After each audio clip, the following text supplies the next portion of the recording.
Pour pallier les difficultés auxquelles sont en proie les retraités, dues entre autres aux défaillances de la Caisse nationale de sécurité sociale et la Caisse de retraite des fonctionnaires, les deux institutions, par l'entremise de leurs directeurs généraux, ont signé le 24 avril à Brazzaville, en présence du ministre d'État Firmin Aessa, une convention instituant les règles de coordination entre les deux structures. Cette convention concourt à simplifier les procédures administratives pour les retraités et pour les travailleurs qui seront admis à la retraite. Une convention qui marque un acte politique social de haute valeur humaine, ce conformément à la législation en vigueur. Toutes les fois qu'il nous est possible d'avancer, selon les très hautes instructions du président de la République, pour qu'ensemble, nous cheminions vers le bien-être social, nous le faisons.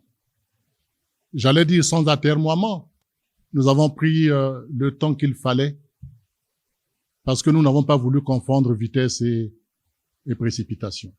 Aujourd'hui, nous pouvons dire que tout est bien, qui finit bien.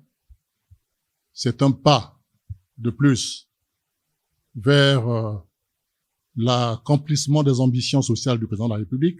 La présente convention traduit l'engagement des deux institutions d'œuvrer en synergie pour la prise en compte des agents qui ont fait valoir leurs droits à la retraite et ceux encore en activité. Il s'avère que dans la carrière d'une personne, un être humain peut commencer, je prends le cas plus facile, peut commencer dans un secteur privé régi par le Code du travail. Au bout d'un temps, cette même personne est recrutée au niveau de la fonction publique. Les années antérieures, cette personne cotisait à la caisse de retraite des fonctionnaires. Ça veut dire que sa prise en charge une fois la retraite devrait être faite par la caisse de retraite des fonctionnaires. Mais dans son évolution, il passe du secteur privé au secteur public. Il devient maintenant agent de l'État. Et il peut partir à la retraite pendant qu'il est agent de l'État. Qu'est-ce qui s'est passé hier? Il avait des difficultés pour prendre en compte la période de contractuel pendant qu'il avait travaillé plutôt au niveau du privé. Donc, il fallait que ce dernier puisse venir régler ce problème-là au niveau de la première caisse qu'elle était en train de cotiser, puisque je parle d'une personne.